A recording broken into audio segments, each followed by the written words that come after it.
Drake's career is being executed in real time. They're calling it the deadliest conspiracy in rap history, and it's way past music now. We're talking assassination plots, FBI files, shootings, and a 117-page death warrant that just ripped open hip-hop's most lethal secret.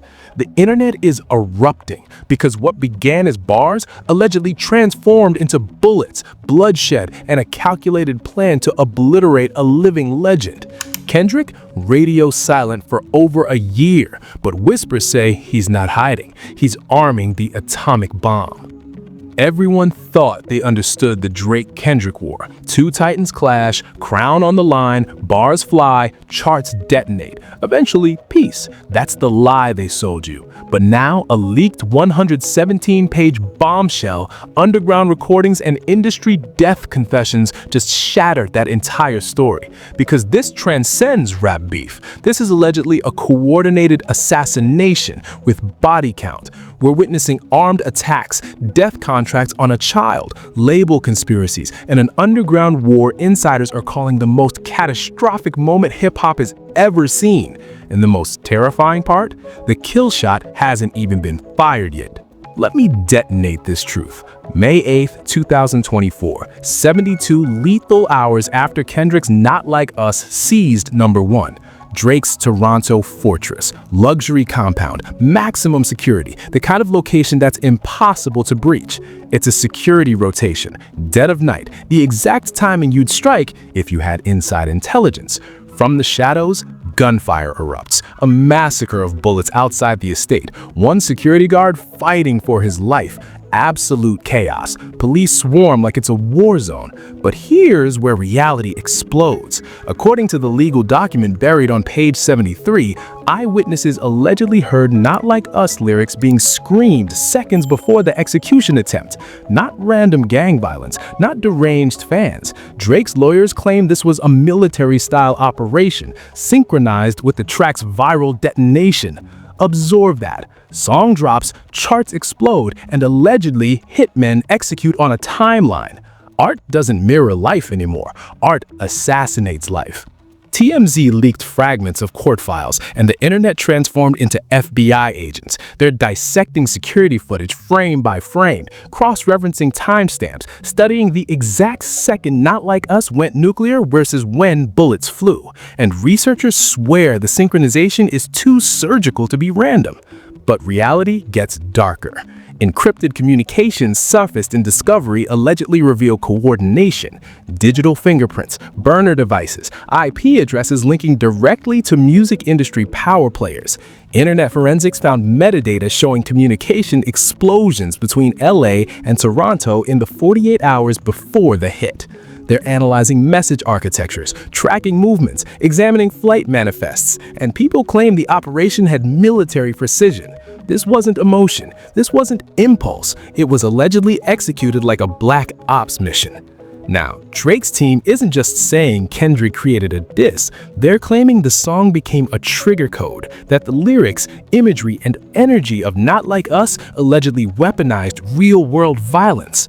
Believe it or reject it, one fact remains undeniable. Blood spilled. A man got shot. And from that apocalyptic moment, Drake wasn't battling in rap, he was battling for his life. And understand, this is the same Drake who constructed an empire on being invincible, the chosen one, Toronto's god, the man who navigated every war without scars. But now, security corporations are reportedly refusing to protect him. 3 separate firms allegedly labeled Drake's threat level as unsustainable. When professionals you pay to take bullets say hell no, something is catastrophically broken. And here's the nightmare. While this apocalypse unfolds, Kendrick Lamar does something that terrorizes power more than Eddie Track ever could. He vanishes, completely erased. No interviews, no features, no digital footprint. Pure silence. And that silence, according to intelligence close to the situation, is not surrender. It's a loaded gun pointed at Drake's skull. Now let's expose the motive, because this is where everything becomes crystal clear. Kendrick Lamar has been crowned the prophet, the purist warrior, the artist who refuses compromise, rejects trends, and allegedly operates on a completely different consciousness than the industry machine. But people in his inner sanctum whisper about something far more dangerous. They claim Kendrick perceived Drake as an existential threat, not just to his throne, but to hip-hop's soul. Process this. Drake built his empire on sound theft, wave riding, and chart domination by any means necessary. Ghostwriters, stolen references, playlist manipulation, algorithm warfare. Kendrick, conversely, forged his legacy on bars, on artistry, on being undeniable. And for years, insiders claimed Kendrick watched Drake win by playing a corrupted game, a game Kendrick allegedly refused to enter. But it transcended competition. Sources claimed Kendrick felt violated, that Drake's approach was poisoning hip-hop, transforming it into pop, into content, into product. And allegedly, Kendrick decided the reckoning was now. So he didn't just write a diss, he reportedly engineered a cultural execution. Now here's where the backstory becomes nightmare fuel. Whispers throughout LA and Accra have been detonating for over a year. People claim Kendrick's been isolated in a fortified compound in Ghana for 14 brutal months, not recording an album, constructing an apocalypse. A former PGL Lang operative, speaking under anonymity that reeks of terror, claims Kendrick surrounded himself with behavioral psychologists, military strategists, and ex-CIA operatives. They aren't creating songs, they're allegedly architecting what insiders call the nuclear protocol. We're witnessing documentaries loaded with footage labels begged him to destroy, federal-grade evidence, testimonies from people Drake believed were silenced forever. A campaign engineered to collapse reputations, brands, and alibis in one controlled detonation. He's not silent because he's finished, the source trembles. He's silent because he's arming. Not like us was the warning. What's coming is the burial. And Drake's reality gets more catastrophic. Because while Kendrick allegedly constructs this extinction-level weapon, Drake's world is disintegrating in real time. The lawsuits, the court annihilations, the label betrayals. But the most disturbing move, the one proving this transcended rap? Adonis, Drake's innocent son. Hidden in the 117-page filing is a chilling revelation, a motion involving child protection. Multiple kidnapping threats allegedly quoting "Not Like Us" lyrics forced a devastating decision. Reports claim Adonis was evacuated to an undisclosed European nation, living under witness protection, guarded by child safety services in 2 separate countries. This isn't beef, this is family under terrorist siege. Drake's team argues the music transformed from artistic expression into weaponized incitement, that the song became a terrorist manifesto targeting his child. Courts may agree or not, one truth is absolute. This war carved permanent scars on souls who never touched a microphone. That level of destruction hits different.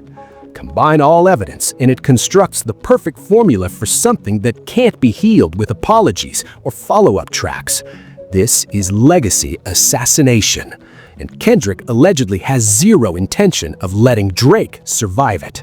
But here's the part that shatters everything. The innocent casualty caught in this war zone was Drake's mother, Sandy Graham, a woman who never enters the industry chaos, who stays invisible, who just tries to exist. And according to filings, she ended up in a terrorizing situation because of lyrics, because of a song, because of a war she had zero connection to. The leaked footage allegedly captures her visibly traumatized, security frantically evacuating her, pure terror in her eyes. You witnessed the fear, the confusion, the trauma of realizing your sanctuary isn't safe anymore because your son is in a battle that exploded into reality. That's somebody's mother, and she's processing PTSD over a situation she had absolute zero control over. That's devastating. But the nightmare intensifies. Reports claim Drake's entire inner circle has been living under active threat. Friends, family, associates, people with zero involvement in the music, caught in the crossfire. And then there's Adonis, a child, innocent, born into fame and fortune, yes, but also born into a battlefield he never asked for. Multiple abduction plots, lyrics weaponized into real-world terror, a father forced to exile his son to another continent just to keep him breathing. Imagine that nightmare. Imagine being so deep in warfare that your child can't even exist in the same country as you. This transcends who has superior bars. This is about lives shattered, families destroyed, innocents murdered. And while the internet debates who won the beef, real people are living with permanent consequences. That's the part nobody dares to confront, because it's easier to choose sides, easier to convert it into entertainment. But when you strip away the layers, you witness the human devastation. And it's apocalyptic. Everyone thought J. Cole surrendered, remember? The 7-minute drill response, the public apology, the "I'm exiting this war" energy. It appeared like retreat, like Cole realized he was drowning and chose to preserve brotherhood. But according to explosive theories detonating through industry channels, that retreat was actually a legal transformation. Forensic analysts have been dissecting Cole's bar from a recent freestyle. "I jumped off it, landed back at the bottom, and restarted." Surface level, vulnerable, reflective, growth. Underneath, coded confession.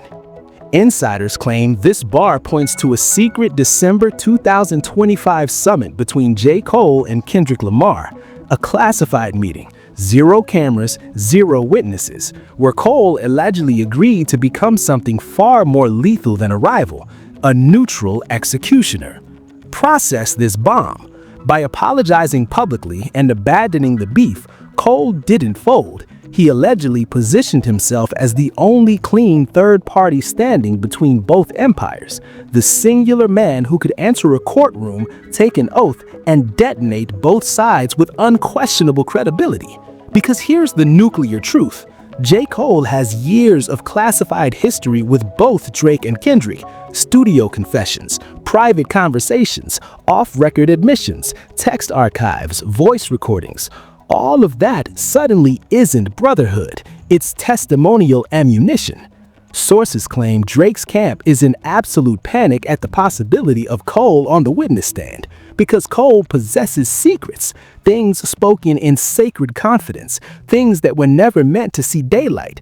And if Cole flips, if he decides his loyalty to truth outweighs his loyalty to either king, everything gets obliterated. People with direct access claim Drake's legal squadron has been in crisis mode, trying to determine what Cole knows and what he'll testify. Meanwhile, Kendrick's camp allegedly views Cole as the perfect wildcard, the ace in the hole, the witness who can validate narratives without appearing compromised. And here's where reality becomes more insane. Fans online have been forensically analyzing Cole's recent behavior, the interviews he's rejected, the features he's avoided, the way he strategically distanced himself from both camps without burning bridges. It's almost like he's been coached, like someone instructed him, stay neutral, stay clean, and when the moment detonates, you will be the most powerful voice in existence. Cole didn't wave a white flag. He might have traded it for legal immunity.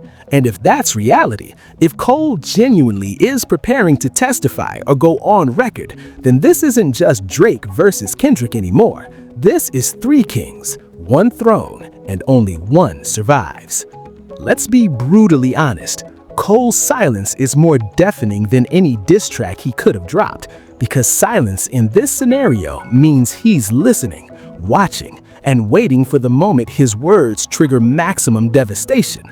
And when that moment detonates, it's going to collapse the entire industry. Now, this entire situation becomes more insane when you realize this might not just be 2 rappers clashing. The 117-page legal bombshell allegedly exposes patterns the mainstream media is terrified to touch.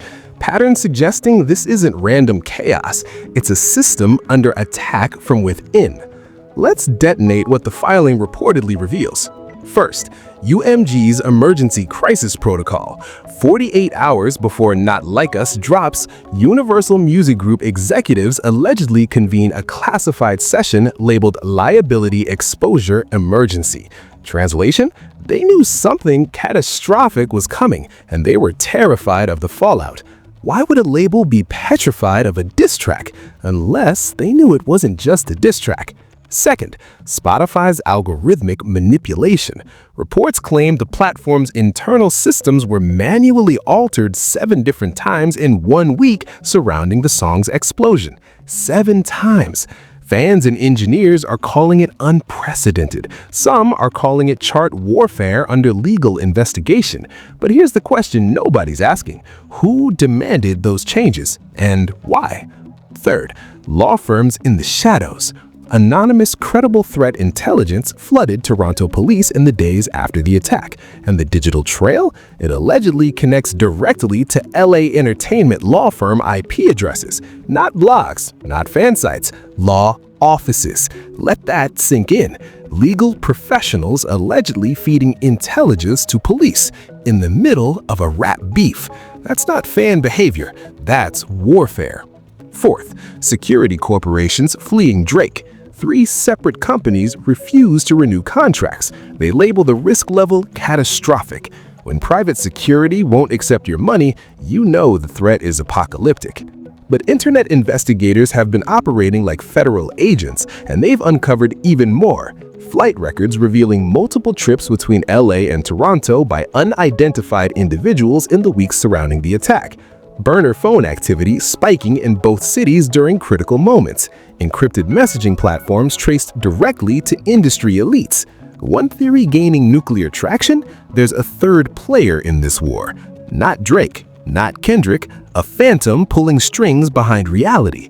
Multiple deep industry sources swear there's an entity quietly feeding intelligence to both sides, while simultaneously cooperating with federal authorities on a buried RICO investigation into the music industry itself. This shadow operative allegedly leaks strategic intel to Drake's team, channels a different narrative to Kendrick's camp, and delivers the master file to government prosecutors. The theory? This isn't about who wins the beef, it's about using the chaos to demolish the label system from within. This transcends platinum plaques, one insider whispers. Certain powers want the entire architecture of major labels to collapse. Drake and Kendrick aren't the endgame, they're the distraction. Everything is speculation until it detonates, but even if half of this is truth, we're not watching a rap battle, we're watching a controlled demolition. And this story is still detonating with implications far bigger than one incident. What we're witnessing is how art and violence collide when fame, ego, and power get weaponized. The massive conversation is about accountability. When you relentlessly push the boundaries of what's acceptable in music, when you glorify violence, flex power, and construct your brand on domination, you're not just creating entertainment, you're accidentally building a blueprint for people who interpret it literally. Drake's situation is a catastrophic example, but it's also a warning. For everyone with a platform, with influence, with millions of eyes absorbing your every move, the more you weaponize your art, the more you risk real-world devastation. Kendrick arguably crossed the line with Not Like Us. He painted a target. He used language that, whether intentionally or not, could be interpreted as a call to action. But Drake isn't innocent either. Years of back-to-back, duppy freestyle, subliminals, and shots fired across the industry. He constructed his career on being untouchable, on destroying beefs, on humiliating rivals, and now the courts are using his own legacy against him. Judge Jeanette Vargas didn't just reject his case, she reportedly transformed his entire legacy into evidence. Her ruling allegedly includes the phrase, "One cannot summon the storm and then sue over lightning strikes." She quoted Drake's own bars, his own history of inflammatory, confrontational music, as proof that he's a willing and repeat participant in the exact culture he's now trying to escape. That's poetic justice, or poetic destruction, depending on perspective. Legal experts are already whispering this case might murder defamation lawsuits over diss tracks. Translation: once this precedent solidifies, artists won't be able to cry victim after spending years profiting from the same game. The culture is at a breaking point. Do we keep treating beef like blood sport, knowing it might actually become murder? Or do we evolve? The answer isn't clear yet, but what is clear is that hip-hop is watching, and what happens next will define how the game is played for the next generation. While Drake wages legal warfare, Kendrick allegedly sharpens his blade for 2026. Top dog insiders whisper about a rollout so calculated it resembles a military strike. Here's what's leaked: a 90-minute documentary branded as irrefutable and career-ending. This film reportedly stitches together archive footage, legal documents, interviews, and digital evidence into a public execution of narratives. A double album featuring artists who have never collaborated with Kendrick before, some rumored to be former Drake allies, crossing enemy lines at the worst possible moment. A shock Super Bowl halftime appearance where Kendrick performs Not Like Us with new verses allegedly too legally explosive for the original release. Imagine the most watched event in America transforming into a live televised assassination campaign. And a podcast series titled Drake Exposed 2009 to 2026, a multi-episode dissection of every single controversy across 17 years, loaded with interviews and receipts, the kind of long-form destruction careers don't survive. Hip-hop historian Dr. Marcus Henderson delivers it like a death sentence. Kendrick's been studying the art of war, while Drake's been studying settlement offers. This isn't silence. This is a sniper holding his breath. When this detonates, it's not a drop. It's an extinction event. And if the timeline rumors are even half accurate, February, J. Cole drops The Fall Off with a hidden Kendrick feature that addresses everything. March, Kendrick's rollout ignites. Teasers, clips, leaks, every drop feels like another nail in a legacy coffin. April, Drake's Iceman album arrives. Early whispers say mixed at best, overshadowed by Apocalypse. May, authorities start examining receipts. Investigations intensify in the shadows. June, a winner is declared, not by charts, not by awards, by public perception, the most brutal judge of all. So here's the verdict nobody dares to speak. Drake doesn't lose because he got out-rapped. He loses because he played the wrong game. He treated this like a chart contest, a branding exercise, a PR cleanup mission. Meanwhile, Kendrick treated this like a war for legacy, a multi-year psychological operation, and strategic annihilation of everything Drake represents. Drake can buy streams. He can't buy respect after receipts. And as 2026 approaches fast, the picture becomes brutal. One king allegedly falls, not with a diss track, but with a quiet, exhausted rejection from the culture. The other rises without needing to speak, letting documents, witnesses, and silence do the execution.